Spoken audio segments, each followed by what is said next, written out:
Magandang gabi po sa inyong lahat. Ito naman may masigabong palakpakan sa mga kapalpakan. Ang unang palpak na nakita natin dito ay, as expected, kahit sino man na tanongin mo, ay lalabas po na walang kwenta itong magiging investigasyon ng House of Representatives dito po sa flood control projects. Bakit po? Kasi karamihan po na congressman na mag-iimbestiga ay may connection. Lahat po sila may connection sa flood control na mga anomalya. Yan po ang naging problema. So bago ang lahat, no? Atin mo na magbibigay lang ko ng pasakalyo mo na o sa ngayon po ay araw ng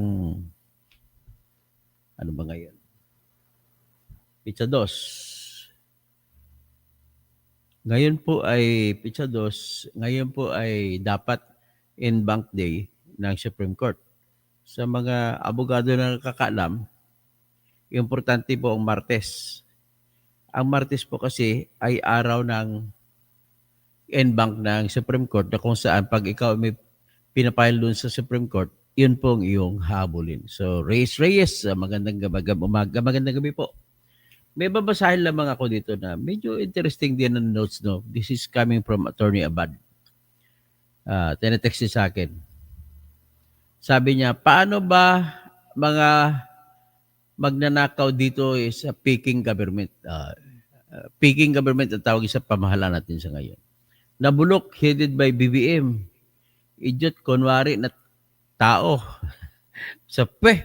Di yan nagpapatawag ng politiko. Drama lang yan, lahat. Basta kung si Vice President ang Pangulo, wala ganito mangyari. Tama o mali si Corny hearing na kupal na Senado ng mga loko-loko. Paano ba mga magnanakaw? Magnanakaw dito. Okay? Paano ba magnakaw dito? Piki gawin na bulok. O yun, inuulit niya lang. So many people tend to agree with this observation.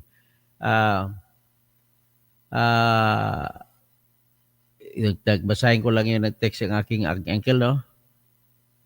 Hello, uncle. Makinig ka lang muna dyan sa Digos. Pigado pa, mangita pa ko kwarta.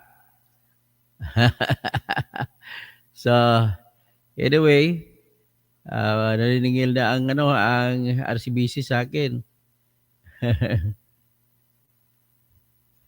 Sige. Si Attorney Manny Topacio, ang aking abogado, gwapo. Ang lahing Espanyol. Hindi naman to si ibang Topacio to kasi Perdi Topacio. Ngayon, ang ating problema sa ngayon. Mamaya, unahan ko na kayo. Manood ka pagkatapos ko ng vlog na to. Manood po kayo. Ang aking ibibira. Ang matinding considered political kasi strata of the government, ang turmoil, ang grabing mga unrest, you call it unrest, ayoko mangyari sa Pilipinas, pero nangyayari po ngayon sa Indonesia. Will you believe it or not, ang pinag-umpisahan ng gulo, sinunog po yung kongreso na building ng Indonesia. Believe it or not, nagagaling ang issue sa mga grab drivers doon. Ganon katindi na po ang problema mamaya i-explain ko kung bakit. Pero ito muna, nakikita ko similarity. Ang una na turmoil nang galing siguro 2 weeks ago or 3 weeks ago nagsimula sa Malaysia. Ang issue naman doon, katarungan. Na kung saan yung isang batang matalino, babae, kinaingitan ng kanyang mga kaklase sa St. Elizabeth School doon sa Malaysia, ay sinilid ng mga kaklase niya doon sa washing machine, namatay. Ngayon, ang mga estudyante na mga nagsilid, mga bully, ay mga anak din ng mga mayayaman sa Malaysia. At ang pinatay nila mayaman din, anak mayaman. Nagkaroon ng nang nilibing yung bata. Parang people power na nangyari. Ito na ba ngayon, sinundan 2 weeks later. Sinundan naman ng grab driver na pinatay, sinagasaan ng ng armored car ng mga pulis na nagresponde sa rally dun sa Indonesia. Patay yung Grab driver. Yung motor niya, patay. Ang lahat pati Grab driver doon, pareho si Grab driver dito sa Pilipinas na naka-green din. At nagrally mga dami-dami mga motor, nagrarally sila. Pero bago yan, nagrally sila muna, silent, parang protesta na hindi magulo. Nagprotesta lamang ang karamihan mga Grab drivers doon sa iba pang mga motor hailing, mga app doon. Kasi marami na rin app doon, hindi lang Grab. Nagprotesta sila, ang protesta nila po ay bakit nagpasa ng batas ang mga congressman nila na bigyan ang bawat isa sa kanila ng allowance monthly na $3,000. $3,000 ang equivalent halaga. Tapos, binabanggit ko ito kasi mamaya ibablog ko patungkol dito sa Indonesia. At ihahambing natin sa Pilipinas. Ayaw ko po mangyari sa Pilipinas. Ito na ngayon nangyari ang flood control problem natin. Nakikita ko po ito na isang flashpoint o isang sleeping volcano, itong issue ng flood control. At darating pa naman ang La Nina, ay Diyos ko, nagdadarasal ako. Kasi bakit? Alam niyo naman, pag La Nina, sobrang baha. At dito na ngayon, mabubuka ang lahat ng mga flood control projects na walang kwenta. At makikita nyo ngayon, lalo mag-iinit ng tao. Sa ngayon, ang mga tao po, sa ngayon, marami pa po, nakakuan pa rin, nagtitimpi pa rin po. So, ito po ay hindi pa umabot sa kasugdulan kagaya nung init ng tao sa panahon nung hindi binuto ng 11 senador na huwag buksan ng envelope ng Jose Velarde envelope doon sa loob ng box. Kasing hindi mas mataas ang emosyon ng tao sa panahon nung huhulihin ni Marcos doon si Gringo Honasan at saka si Ramos at saka sumali si Enrile sa kanila. People power yun. People power to panahon ni Erap. Ito, sa ngayon, napipintong tayo sa Diyos, tingin ko medyo malayo pa, pero ito na po yung ingredient na nakikita ko na magpapabago sa mukha ng Pilipinas. Ito pong nangyayari sa ngayon sa flood control project. Isa po ito, nakikita ko na isa tong mitsa na parang kandila pa lang, kasisindi pa lang. Nakita natin ang lahat ng mga congressman natin. Amil Muti Talib, Insala. Sana gayahin natin ang Indonesia. Sobra ng mga kawatan, best regards from issue, marami. Happy anniversary sa mga MSU1s kahapon, Okay. Tapos ito na ngayon, nagugulat ako sa mga protester sa Indonesia. Puro mga Grab drivers, mga motorcycles. Matatapang sila. At tingnan natin ano mangyari. Si President Pububu ay medyo delikado. Hindi niya kaya yung ginawa nung pinangayakuan niya, sinundan niya presidente. Sino ba? Juwo Yuk, nakalimutan. Ang hirap i-pronounce sa mga pangalan nila. So, ngayon, binabanggit ko yun kasi mamaya magbablog ako full para sa tungkol sa Indonesia at ihambing natin sa Pilipinas. Sa Pilipinas naman sa ngayon, alam natin lahat mo naghihirap. Pero ang karamihan sa lahat ng mga Pinoy ay matiisin. Alam mo naman, matindi talagang yung flood control projects na ito. Ang pinag-umpisa nitong flood control projects po, sa panahon, unahan natin sa panahon kahit sa panahon ni Gloria, may mga flood control projects pero hindi kasing tindi ang tingin ng mga congressman noon. Panahon ni Noynoy, meron na yung flood control projects at hindi na rin matindi. Ang pinakamatinding sakuna na sa panahon ni Noynoy ay yung Yolanda. So, yung Yolanda, pagkatapos noon, pumasok ang panahon ni Duterte. Sa panahon ni Duterte, pinakaunang project niya, kung hindi ko magkamali, ay nasa $50 billion. 15 billion pesos pala. Flood control projects. Tapos, 75, ganun lang. Tapos, ang last na project niya, na flood control, noong 2022, bago siya umalis, ay 128 billion lamang. Nang pumasok na, panahon na ni BBM, Yung 128 niya naging 250 billion on the average. Doble. Ibig sabihin, doble. Dinoble ni BBM yung flood control projects. Bakit? Dito na ngayon pumasok ang interest ng mga congressmen sa flood control. Dati walang may gusto sa flood control. Ang dating interest ng congressmen sa mga kalsada na kulang ang simento. Kahit saan ka pupunta na kalsada, mula Apare, mula Batanes papunta sa Tawi-Tawi. Ganun pong interest ng mga congressman noon. Ngayon, ang interest ng congressman ay flood control. So, sa flood control, at ang isa pang point of interest nila ay yung ayuda na AKAP, AIX at MAIP. Sa MAIP at AIX at AKAP, nagtataka ka. Ang tanong ko napakalaki na ang tanging makasagot labang ito ng mga congressman natin. Sa tingin ko nga si Congressman Sia Adyong Alonto, namimili daw yan hanggat 20,000 kada boto. Yan, balita ko lang hindi ko naman sinasabi si Congressman Sia kung totoo yun o hindi Pero yan daw, kaya nanalo doon sa Lanao del Sur, gano'n daw kalaki budget mo kasi bata ka ni Romualdez. Pumirma ka nga sa impeachment kay Sara kapalit ng flood control projects, kapalit ng AEC, AKAP, at saka MAIP. Lahat nun, ang mga MAIP, yun ang mga tinatawag na GL. Anong GL? Yan ang guarantee letter na skandal. Lahat ng mga sa distrito mo, halimbawa, pag-usapan na natin si Sia Alonto, lahat ng mga Maranao na lalapit sa kanya, hingi ng tulong. Basta kung ospital, bigyan na, guarantee letter dito, guarantee letter doon. May pundo yan. So, kung gano'n ang sitwasyon, paano na lang ang magiging kalaban ni Zia Alonto sa pagka-congressman? May panalo ba siya? Wala. Paano ka mananalo? Congressman ang kalaban mo, gano'n.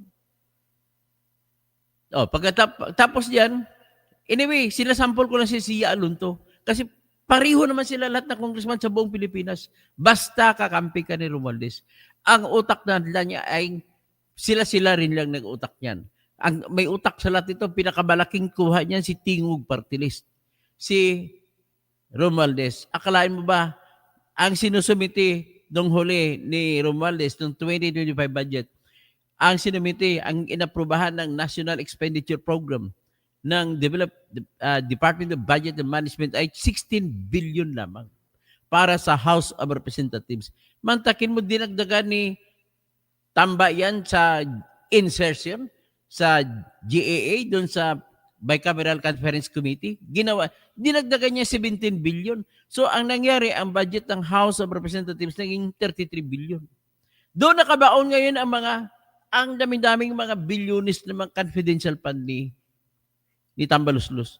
Tapos nakatutok, gumawa sila ng magic, diskarte. Mga bata niya, si Adlo Alonto, si Paulo Ortega, si Paduano, si Abante, si Joel Chua, marami pang iba, mga bata ni Tambaluslos. Gumagawa sila ng kwento na pinapalabas nila yung 125 million na confidential fund ay binubulsa ni Sara. Pero hindi nila pinag-usapan ang mga bulsa nila. Ganon po yun. So, yan yun ang mga ginadidiskarte nila kasi ang gusto ni Tambaluslos ay magiging presidente sa 2028. So, ito ngayon ang katuwang niya si Saldico. Si Saldico naman, ang diskarte niya, dito sa ngayon, siyang arkitekto kung paano i-diskarte mga flood control. Kaya pag-usapan natin ang flood control. So ngayon, ng 2025, umabot na sa kasukdulan. Sa sobrang pagmamadali nila, nilagay nila mga flood control project, siningit-singit nila.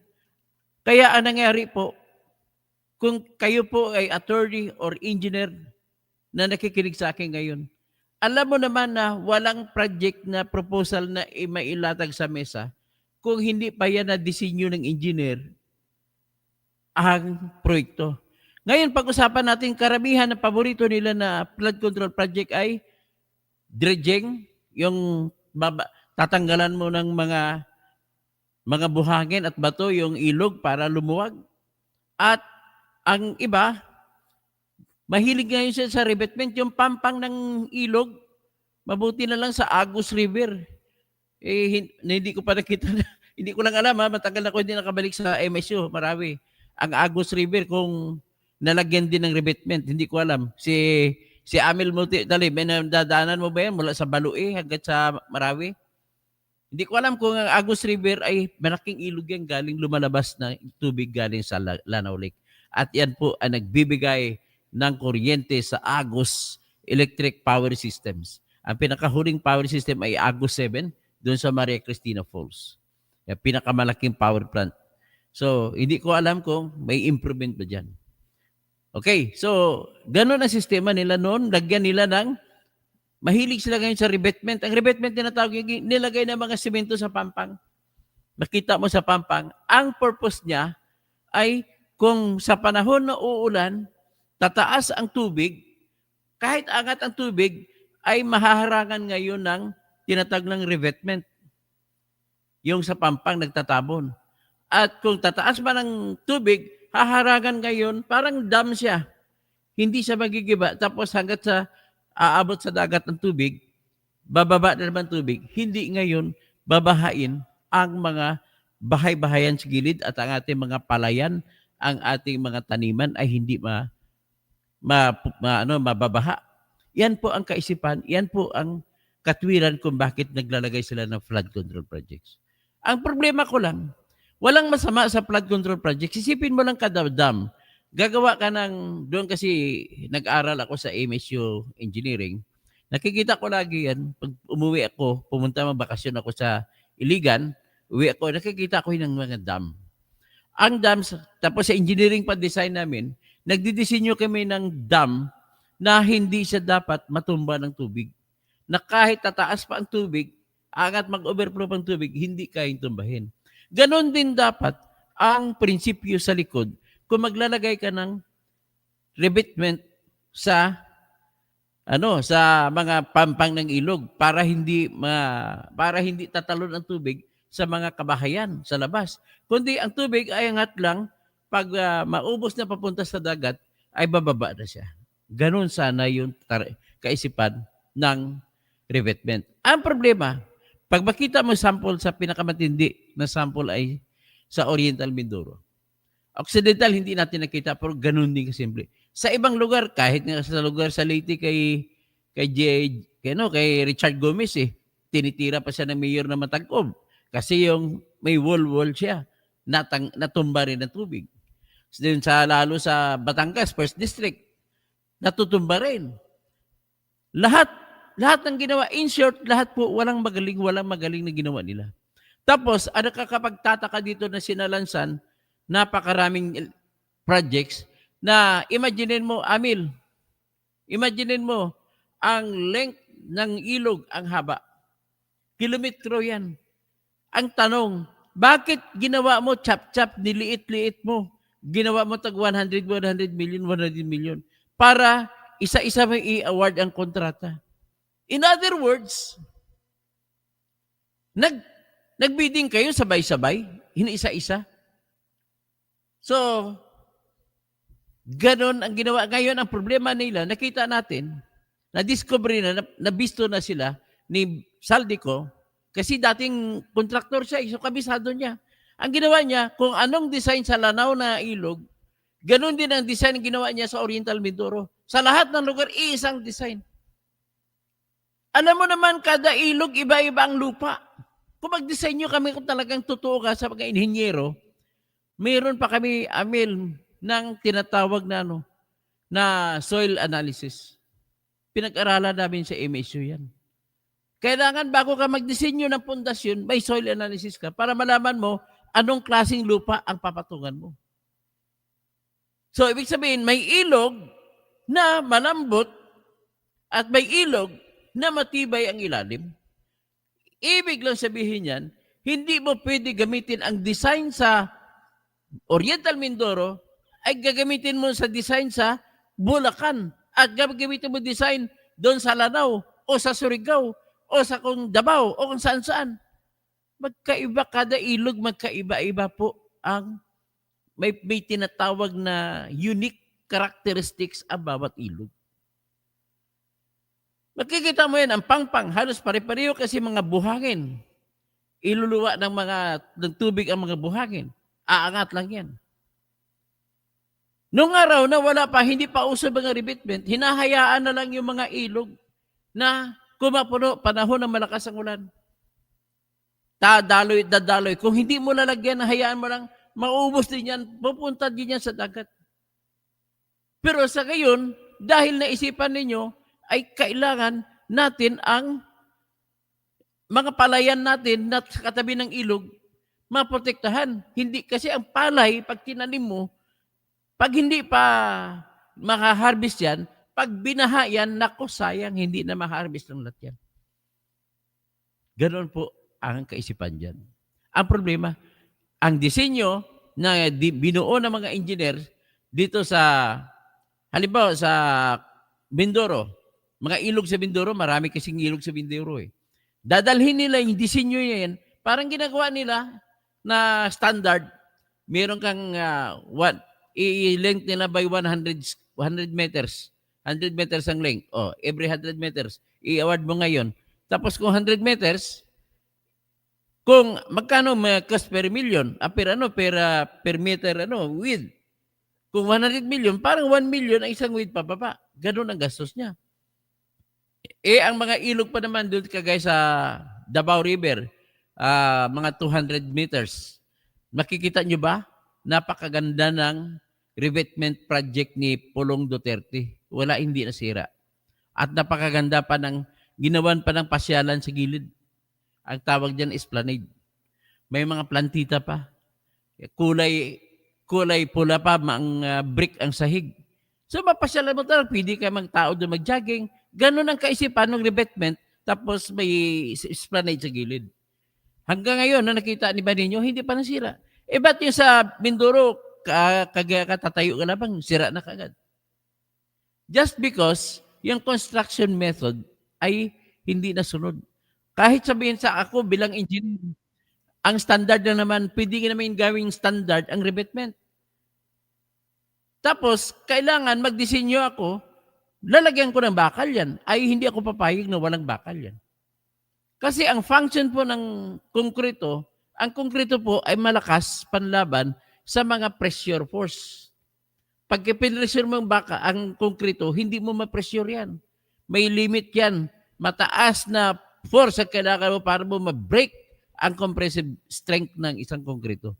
Pero ang konkrito, kahit gano'ng kakapal, pag inuunat mo o binabanat mo, walang lakas laban sa pagbabanat. Kaya nga, imaginin mo yung simento. Simento ganito. Yan, cellphone ko. Bilang simento. Simento siya, papasok ang gulong ng truck dito. Kung walang bakal sa ilalim, pagtapak na mabigat na gulong ng truck, kahit badata ng truck pag ganon, ay hindi masisira ang simento dahil may bakal kumukontra. Kaya ang buhay ng simento ay nasa reinforcement steels na gagamitin. So ngayon, dami ko nakitang buhos-buhos nila dyan sa naglilipanan sa internet na nagbubuhos sila ng revetment, walang bakal. May ibang may bakal, 6 mm. Ano may 6 mm? 6 mm, mas manipis pa ito sa bullpen. Ang debitro, itong bullpen to mga 8 mm pa ito eh. So dapat man lang gumamit sila mga 16 mm. 16 mm na kapal ng bilog ng bakal, mga 2 bullpen. Dapat gano'n na ginagamit nila. Ngayon, kung makita mo, nauka, sayang. Gastos. Ngayon, ang dami yun. Dinamihan nila. Alam mo, ito, yung pinsan ko, si Sandro Capid Catalonia, barangay kapitan. Mayad nga gabi sa Kabuling. Kag sa tanan ng mga taga South Cotabato, Ang problema natin dito ay ganito, engineer po ako. Amil Mutib, engineer ako. Nung nangungontrata pa ako, hirap na ako mag-manage ng isang private contract lang ngayon sa akin. Papatay ako ng bahay, mga 2 stories. Dito sa Metro Manila. Hirap ako mag-supervise na Ang problemahin ko, maghanap ako kung magko-compute ako kung saan ako makakuha ng mga materialis na pinakamura. Tapos nakipag-usap ako sa mga hardware supplier. Nakipag-usap ako na pwede ako makakuha ng 90-day credit. Sisugal ko yung sarili ko. Ang kausap ko naman na may-ari ng papatayo ng bahay ay nag-umaasa na ako sa kanya, yung check-in binayad sa akin ay gugod. So, progressive billing yan, unti-unti hanggat mabuo. So, pangalawang problema ko, kailangan ko i-supervise ang tao ko. Noon, kasama ko pang tatay ko kasi ang tatay ko magaling na foreman. So, iniwan ko siya sa construction site ang tatay ko. Siya ngayon ang nag-supervise ng mga tao. Gayon, ganon. Ibig sabihin, kinikwento ko lang ito, napakahirap i-manage ang isang construction project lamang. Nagtataka ako, Amil, Pagre, mga pakat ko, nagtataka ako, si Sara Diskaya may 491 projects. Hindi pa siya engineer. Nagtataka ako, paano niya ma-manage ang lahat ng construction ng contract sa 200 at 491? Puro lahat, pupunta ka pa sa probinsya. Pupunta ka sa probinsya sa Mindoro. Pupunta ka sa kung saan lugar. Paano mo ma-manage? Tapos may project ka pa sa Mindanao. Ang system pa rito, example lang natin si Sunwest ni Saldico, na congressman na may contractor pa. Sa Sunwest lang, meron siyang project sa Bicol, meron project sa Mindanao, may project siya sa siyam na project niya doon sa Oriental Mindoro, at siyam niya, sa 6 dyan na project niya ay gumuho sa Oriental Mindoro. Ang tanong ko, paano mo ma-supervise lahat yan? May siguro mo na magagawa. Isa nga lang, hirap na hirap ako. So, dito pala pumasok, na-reveal po sa hearing, ang ginagawa nila, kinukuha nila sila na nanalo ng project.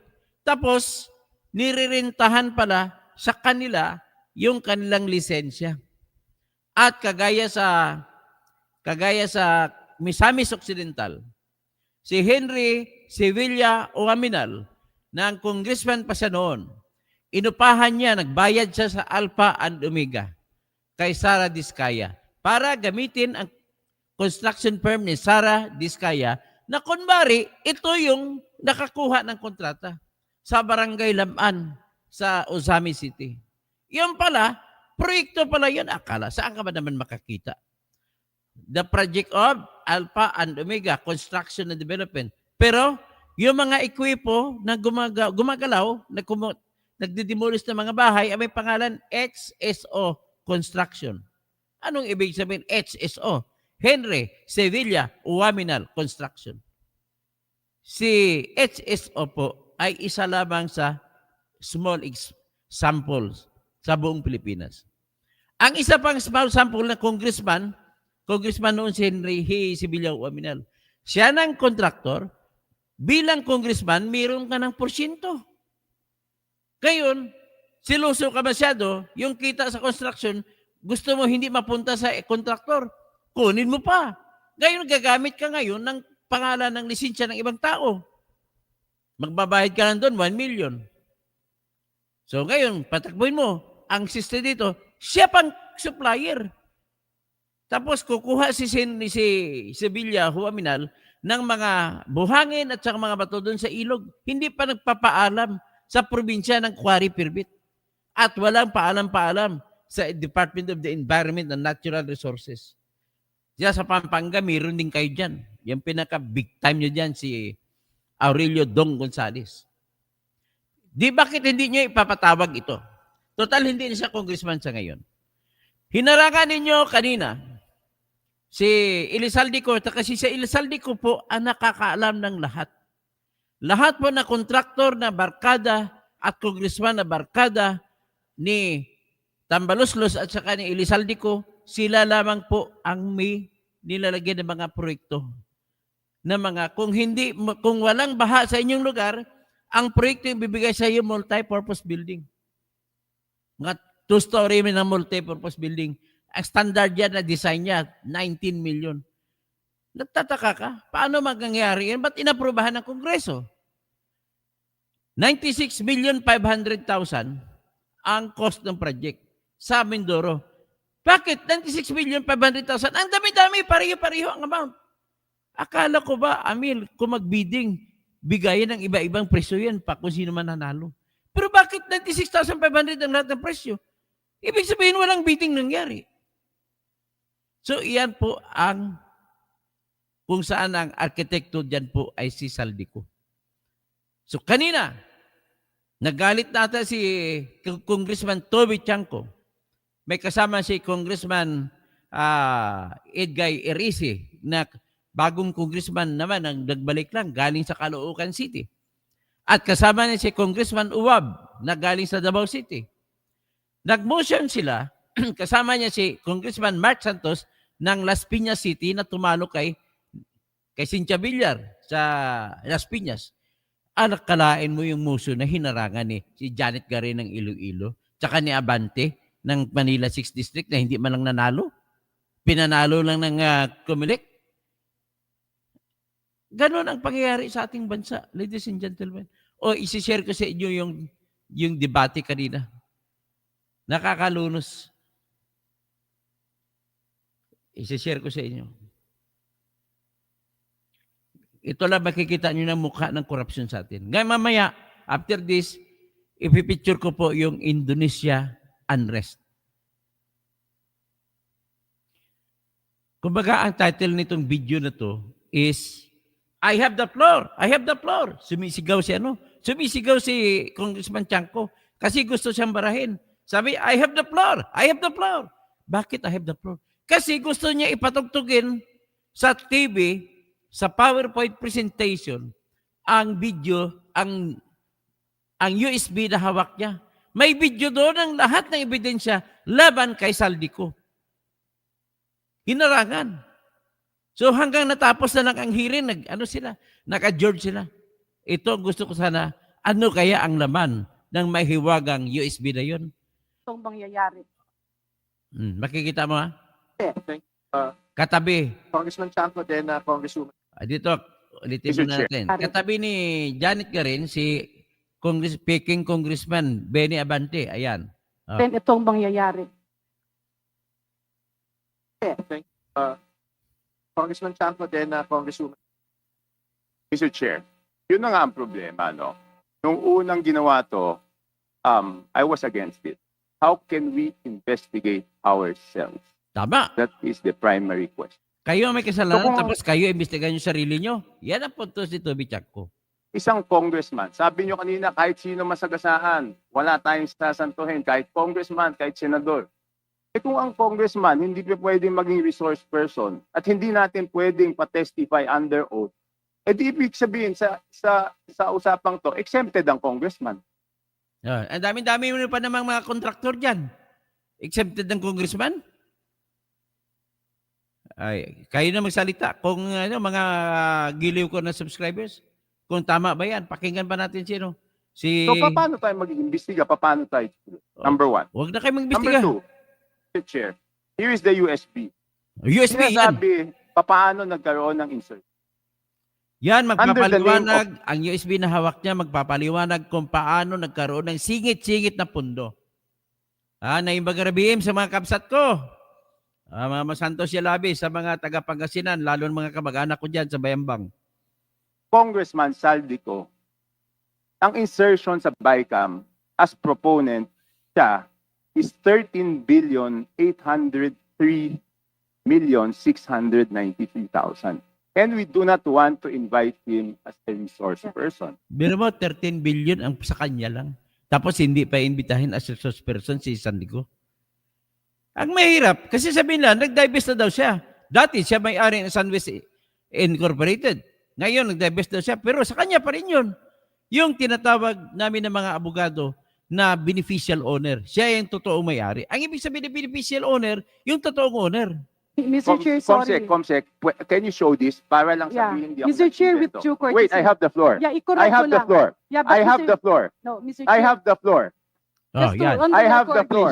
On the record, Mr. I Chair, have the floor. we did not refuse to Suspend. I have invite. the floor. Mr. Chair, motion to suspend. O yan. Ganon po bago kasi mag-hearing, totoo yan. Kunwari na lang yung hearing at may general instruction si Tambaluslos na kung sakasakali magkainitan kagaya yung sitwasyon, ikaw kagad, i-suspend ka ng hearing.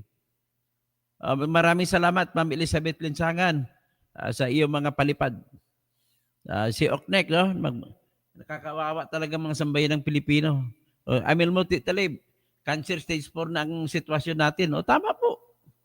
Ganon talaga. Anonsi, nakakatakot gamitin, kalye, tulay, buildings, delikado, peligro. Sa bukas, mamaya, may isa kong ipipicture na tulay, delikado. Amil Muti Talib, sa Iloilo City, tupa, nagtupa mga projects ni Diskaya. Asa ni nawala si Diskaya, nawala rin si Saldico. Francisco Monton, good PM engineer. Pierre Pinto, Amin Motive, Indonesia 2-0 ang cabin. Ganon na natatakot ako maging Indonesia 2 tayo. Sandro Capid, Catalunya, okay. Castro Di Rabi, Aktik G, ito patuloy natin, pakinggan ko ano nangyari ito. Dito, sinuspindi nila ang hearing. Bakit sinuspindi? Ang disenyo ay kung sino ang may mag-insist na magpakita ng ebidensya laban sa kanilang kakampi, ganun kagad ang kanilang gagawin. Tingnan natin kung ano mangyari ito. Wala, tahimik na. So ano na yan?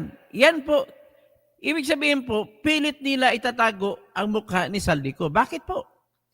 Si Saldico po ang susi para malaman kung sino ang ibang mga congressman na involved. Sinasabi ni Lacson na 67 na congressman ang contractor na congressman pa. Ang iba tawag na congresta. Ang tawag naman sa mga anak nila ay nepo babies. Bakit nepo babies? Nepotism. Ang nepotism, hindi ka mag-anak. Ang tawag ko naman sa kanila, klepto babies. Mga anak ng manyak, kleptomanyak.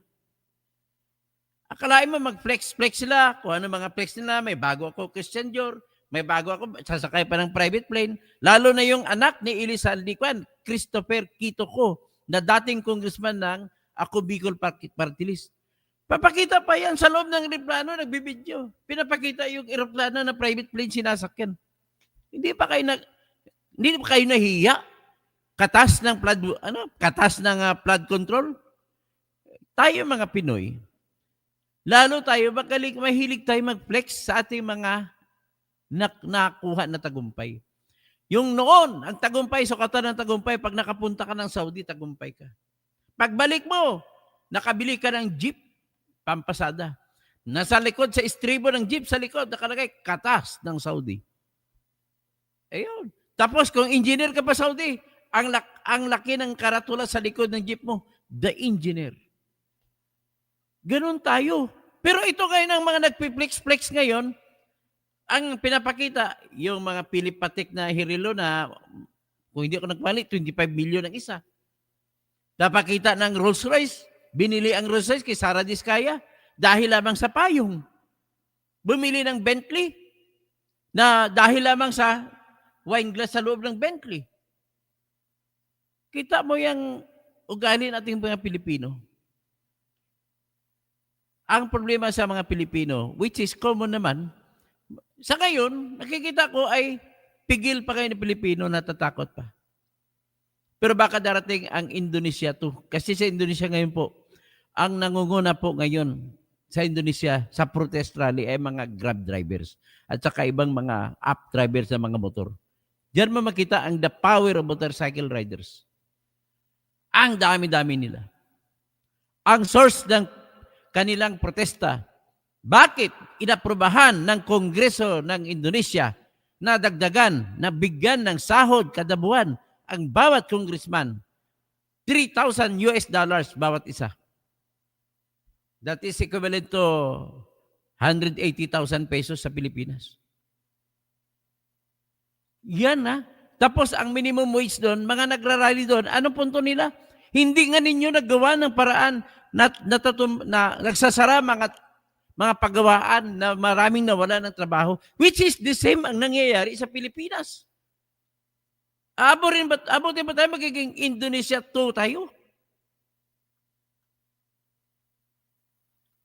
Ang tanong ng mga Italyano, Quo vadis, Pilipinas?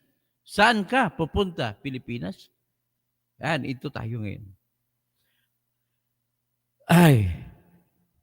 So sabi naman ni Pibos Reyes, we are doomed. Why? Because we are not doing ifing thing, ha? Renato Serra, Dok Toto, ako katas ng aso kasi work ko dito sa NYC, aso. Si Miriam Kiban, tama na tayo, tama kahit papano eh. Na ibang gabi, Marian, Kuban, at Kakaili Taparan, yan sa Vancouver.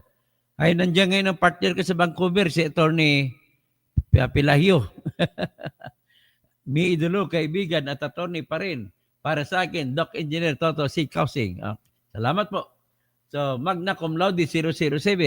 Kailan kaya may mag-assassin kay Ferdinand Marcos Jr. addict?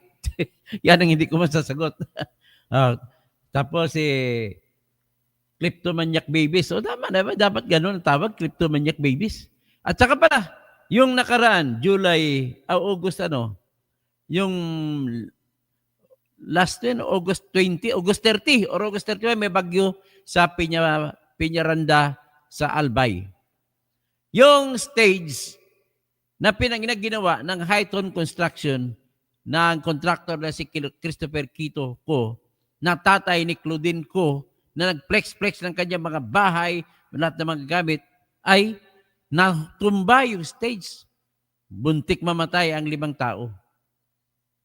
Akalain mo ba naman, saan ka makakita? Truss ang mga kwadya, yung mga beam, mga biga, saka mga poste. Natumba, nahulog. Paano kasi? Yan ang trabaho na walang design. Hindi, kumbaga nag-collapse yung joint ng mga trusses sa bigat ng tubig na naiipon sa bubong ng stage. Nako, sabi ko, hindi engineer ang gumawa nito. Ay, nako. Magkano kaya 96 million daw ang halaga? Si Brutsa Barutso, ano naman lang yan, hearing sa Congress. Kaya nga, ganun nga ang nangyari. So, Elizabeth Linsangan, maraming salamat po. Naimag Rabin, watching from Los Angeles, California. Oknik J, nakakaawa ang mga sambay ng Pilipino. Si Amel Muti Talib, cancer stage 4 na daw tayo. So, yan ang ating problema, Renato Serra. So, kung anong katas kayo, babagsak ang Pilipinas at magiging fourth world country. So, Mang Waning, si Comelec appointed na Abante, belt pa lang, Louis Vuitton na. Louis Vuitton na, tapos may Bentley din siya. So, hanggang dyan na muna tayo, no? At maraming salamat sa inyong pakikipanood. Paki-share po sa lahat. Dadami ang komunidad natin. At para maging finally, mag 100,000 ang ating subscribers list. Kasi maraming umalis sa akin dahil nga, prangka-prangka naman ako magsalita. Ang gusto nila kung sinong kukontrahin na tao, oras-oras ko kontra na ako dito. So, yan lamang po. Magandang gabi sa inyong lahat.